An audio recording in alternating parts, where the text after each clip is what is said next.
Hey guys, Mr. Pink Balls here. Let me make sure I'm recording audio. Alright. Let me get some tea. Gotta love this in Apple. Today I'm here to do the tutorial on texturing in 3dsmax. I originally wanted to get in on this in the opening DDS files in Photoshop, but unfortunately my video recorder seems to have issues with opening DDS files in 3dsmax while it's running, so I just had to get around that by just saving a couple of JPEG images, and I'm just going to use those. So let's get started. First off, before we even start max up, or while it's starting up rather, there's two kinds of ways to texture. There's, well, two main ways. The first way, and both of these ways are the only ways that you're going to get it to show into Battlefield. The first way, and the way you'll probably start out with just simple objects, is called a UVW map. What that does is it just puts the image over the model, and you can kind of move it around, you can kind of scale it, and whatever. It works for simple stuff, like if you were gonna make a wall texture with like a wooden line through it, you could use that.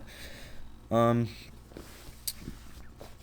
other way is to use a UVW unwrap, which is for sophisticated models, and that's mainly what you use. That's what you use most of the time. But I'm going to show you both because UVW map does prove useful sometimes. So let's just get started. Before I started this video up, I made a texture, and this is it. There's 6 sides to it. I'm gonna make a box. A box has 6 sides, I hope, or I was down like an idiot. So let's just go ahead and make a box. Alright, great. Now I'm gonna pull in a texture for it. So to pull in a texture into 3dsmax, and you can find this if you just go on YouTube or whatever and look up some texturing tutorials, you can find out how to import them, tile them, all kinds of stuff. But I'm just gonna hit M, pull up my texture material editor, whatever you want to call it, find my image box. There we go. I got it in here. I'm gonna hit this little blue guy here that says show map and viewport. What that means is that it'll show the map out here, just like it says. So I'll just pull it out. You can either drag and drop it, or you can just select the object that you want to apply the texture to and just hit apply to selection. Now I'm gonna show you the differences between a UVW map and a UVW unwrap here. As you can see, the model just has this image on each side of it.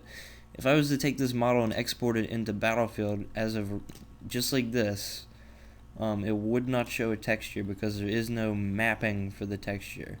What a mapping for the texture is when it gives coordinates over the actual mesh of where the image needs to go. But I'm gonna go ahead, go to my modifiers, UV coordinates and UVW map, or I can go over here and go to UVW map, and right now it's in plain. The differences between these, they're just different ways that you can put this onto the model. For this one we would use box because it's a box.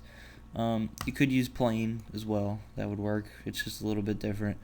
But we'll use box for this one. This is just going to show it on each face of this model. If you select the gizmo, you can shrink it, bring it up. You can region fit which just kind of moves it around. You can use this to move it around. And that's pretty much all the options you have with a UVW map. It's very limited. It's just made for simple stuff, you know. But the more complicated and much more useful UVW map I will show you now.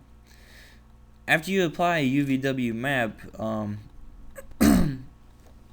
now that I've applied this, now I could just export it and it would show texture just like it has here, just like your renders.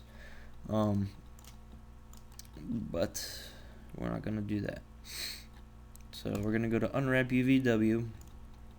We're going to hit Select Face. And I'm going to hit Show No Seams. And with your model, if you have thick and heavy seams or whatever, sometimes they can get in the way and you don't quite see what your texture is doing.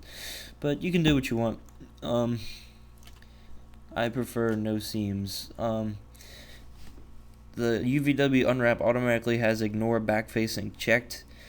That means that if I were in selecting faces here like this, if I were to drag this, normally this would select the entire model, but this is ignoring backfacing, so it's not going to select what I didn't actually drag it over. As you can see, these parts aren't selected while these parts are. If I don't want it to ignore backfacing, now the whole thing's selected. So you have to be careful with that. If you think if you're still in your modeling mode and you think you're selecting your entire model and you're really not.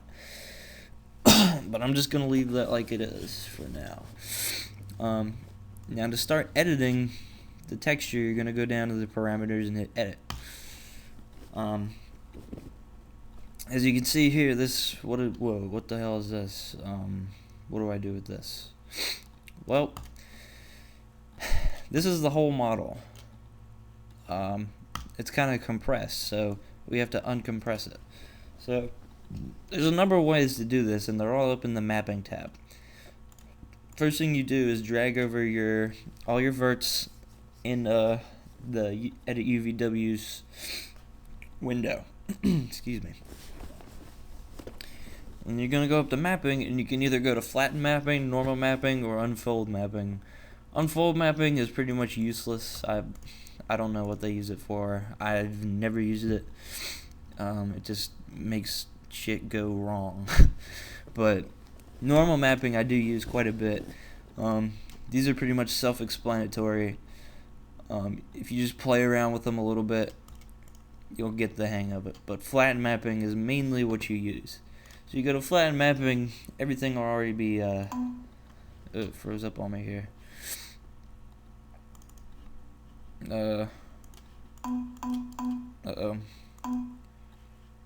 Uh-oh's ruh-roh.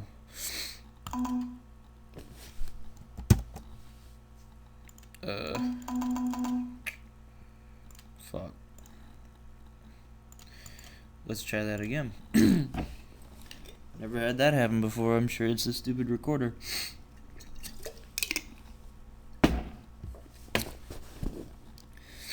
So I'm going to take my box, put it in here, get my material, box, okay.